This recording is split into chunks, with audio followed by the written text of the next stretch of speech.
la pregunta milenaria por el precio justo, bien vistas las cosas, no tiene absolutamente ningún sentido.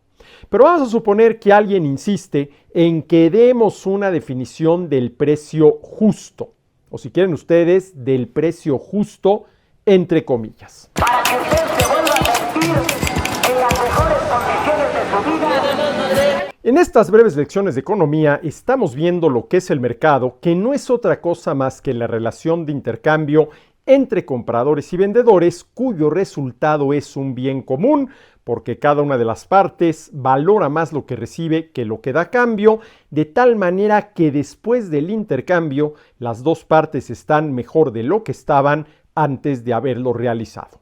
Y para que el intercambio tenga lugar entre el oferente y el demandante, tienen que ponerse de acuerdo en torno al precio, cuya definición correcta es razón de cambio, es decir, tanto de esto por tanto de aquello. Si el oferente y el demandante no se ponen de acuerdo en torno al precio, simple y sencillamente no hay intercambio. Los precios hacen posible esa relación de compra-venta entre oferentes y demandantes. Y los precios son una de las realidades más importantes de la economía que han levantado más de una pregunta a lo largo de los siglos, preguntas entre las cuales destaca la siguiente: ¿qué es un precio justo? Pregunta que desde mi punto de vista no tiene ningún sentido, porque lo único que puede calificarse de justo o injusto es la conducta humana. Y los precios no son conducta humana, son razones de cambio, tanto de esto por tanto de aquello, por lo que la pregunta milenaria por el precio justo, bien vistas las cosas, no tiene absolutamente ningún sentido. Pero vamos a suponer que alguien insiste en que demos una definición del precio justo, o si quieren ustedes, del precio justo entre comillas. A mí se me ocurre la siguiente. A ver, en todo intercambio comercial, hay un excedente, una determinada cantidad de dinero, que dependiendo del precio acordado, se va a distribuir entre el vendedor y el comprador. ¿Sí? Vamos a suponer que el mínimo precio al que le conviene vender al oferente para no incurrir en pérdidas es 1,000 pesos. Y el máximo precio que está dispuesto a pagar el consumidor por ese bien o servicio es 2,000 pesos. Entonces, mínimo precio al que le conviene vender al oferente para no incurrir en pérdidas, 1,000 pesos. Máximo precio que el consumidor está dispuesto a pagar, 2,000.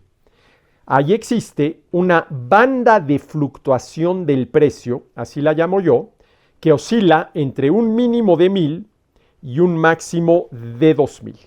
Y eso quiere decir que en ese intercambio hay un excedente de 1,000 pesos que, dependiendo dónde se ubique el precio, se repartirá entre el comprador y el vendedor.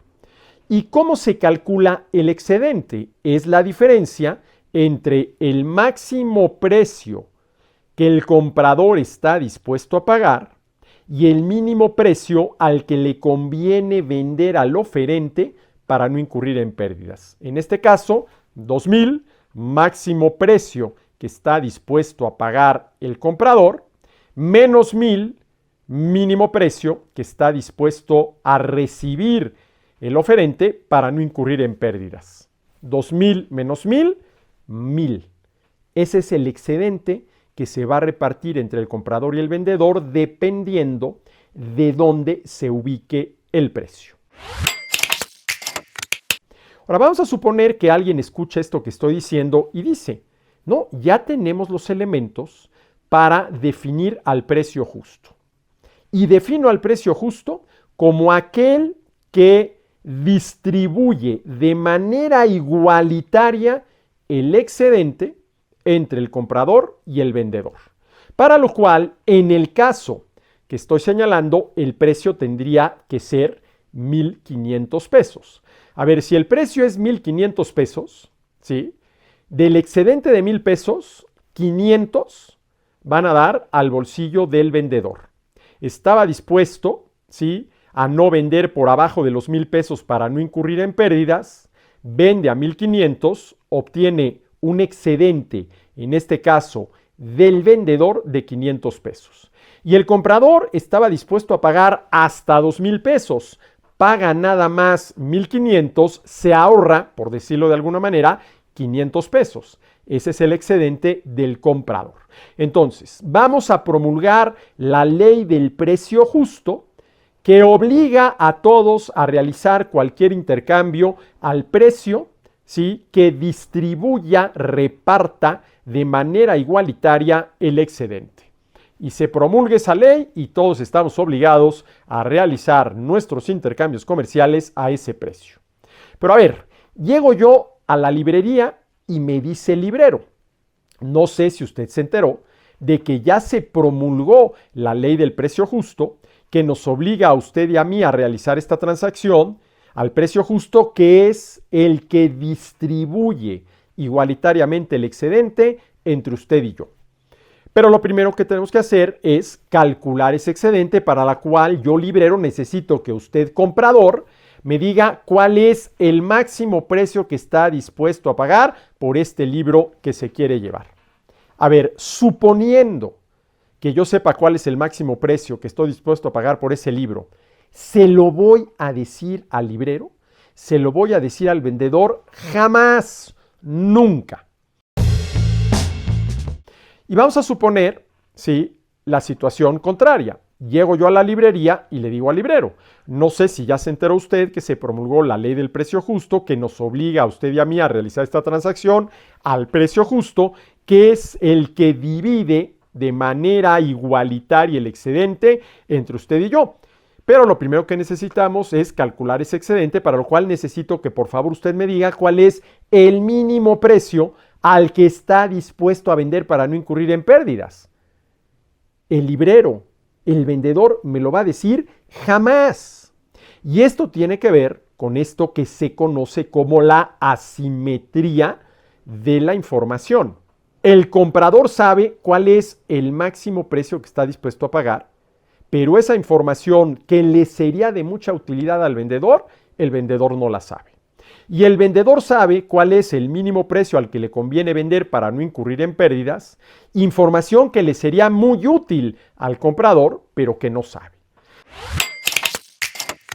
En pocas palabras, no se puede, ¿sí?, determinar el precio justo definido como aquel que distribuye de manera igualitaria el excedente, porque ni el comprador ni el vendedor van a revelar esta información. Entonces, si alguien insiste en una definición de precio justo, pues yo diría que el precio justo es el que acordaron voluntariamente las partes y al que se lleva a cabo la transacción, por más que el vendedor hubiera querido que el precio fuera mucho mayor y el comprador lo que hubiera querido es que fuera mucho menor. Pues hasta aquí esta breve lección de economía, y ya volveremos nuevamente sobre este fascinante tema de los precios, porque falta mucho por ver.